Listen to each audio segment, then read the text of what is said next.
जय हिंद। आज हम लोग नेवी ट्रेडमेट्समैन के ऊपर बात करेंगे। जैसा कि आप ये देख रहे होंगे स्क्रीनशॉट, ये आपका है आज का, और ये 17 घंटा पहले का, 17 आवर्स पहले का ये न्यूज़ है। एक तरफ जी न्यूज़ का मैं स्क्रीनशॉट रखा हूँ, तो दूसरी तरफ एनडीटीवी का, क्योंकि बहुत सारे लोगों का विश्वास एनडीटीवी है और बहुत सारे लोगों का विश्वास जी न्यूज़ है। तो इसमें मैं आपको बताऊंगा कि कब तक एग्ज़ाम होने का संभावना है। उसके साथ साथ मैं कुछ आप लोग को स्लाइड दिखाऊंगा जो कि ऑथेंटिक न्यूज़ है, और इसके बाद लास्ट में आपको मैं कुछ मोटिवेटेड चीज़ें दिखाऊंगा। जैसे कि इसमें आप देख रहे होंगे जो है कि फ़िरोज़ आलम जो कांस्टेबल हुआ करते थे 2011 में, उनके जुनून ने 2021 तक उनको एसीपी बना दिया। तो आइए पहले हम लोग देखते हैं कि क्या न्यूज़ है अनलॉक की प्रक्रिया पे। जो कि आपको पता होगा, बस 3 ही ऐसे जगह हैं जहाँ पे 3 ही ऐसे सेंटर थे जहाँ पे एग्ज़ाम को कैंसिल किया गया था।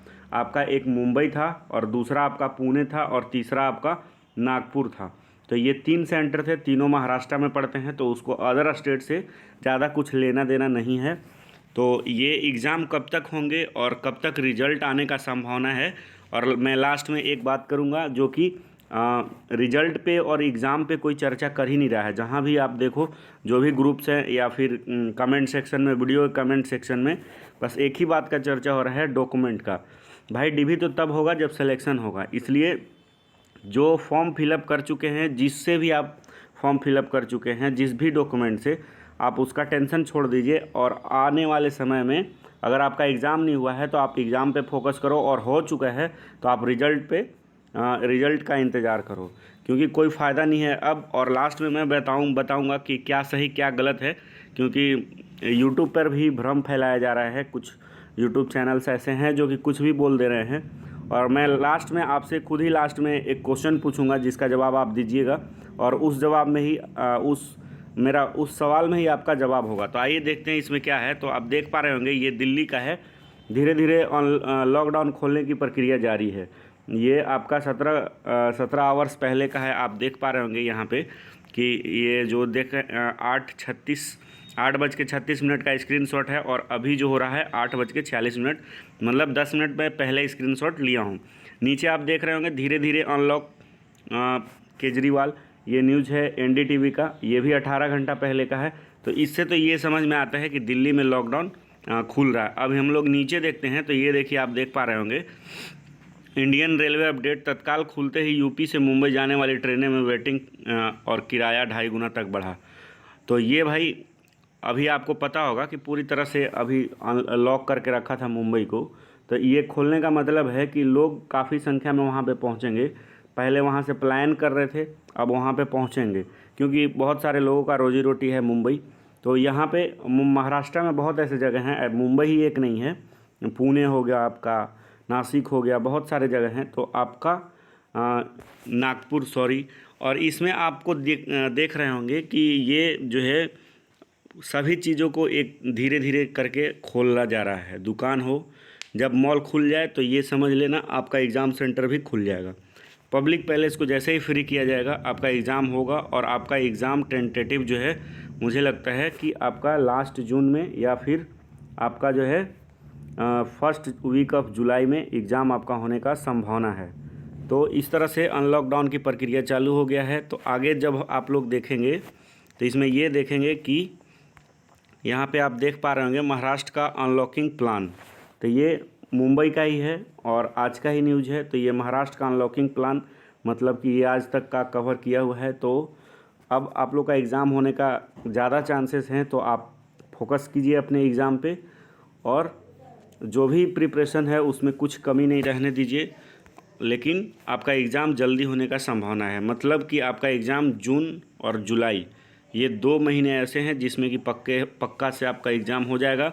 या तो लास्ट जून या तो फर्स्ट वीक ऑफ जुलाई में आपका एग्ज़ाम होगा, और मुझे लगता है अगस्त तक जो है रिज़ल्ट आपका दे दिया जाएगा। तो इसमें लास्ट में एक चीज़ देखिए आप लोग, जिस परिस्थिति को मन स्वीकार कर लेता है वही सुख है। ये बहुत बड़ा कोटेशन है, आप लोग याद रखें, और इसी मोटिवेशन के साथ आप लोग प्रिपरेशन कीजिए।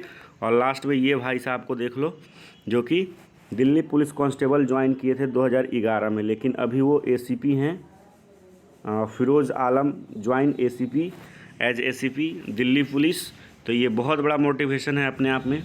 तो आप लोग प्रिपरेशन में लगे रहिए और मैं एक एक टॉपिक का, जैसे कि अभी जो भी आपका एग्ज़ाम हुआ था नेवी ट्रेडमेट्समैन का, 4 सेक्शन 4 जो आपका शिफ्ट था, 4 शिफ्ट में जो एग्ज़ाम 6 शिफ्ट में एग्ज़ाम जो हुआ था, 6 शिफ्ट से मैं एनालिसिस करके कि मतलब आपका जैसे मॉडर्न हिस्ट्री में कितना क्वेश्चन पूछा गया है, मेडाइवल से कितना पूछा गया है, आपका एंशिएंट हिस्ट्री से कितना पूछा गया है, वर्ल्ड जियोग्राफी से कितना पूछा गया और कौन कौन से टॉपिक से पूछा गया है, इसमें मैं वीडियो आज शाम तक या कल तक लाने का प्रयास करूंगा।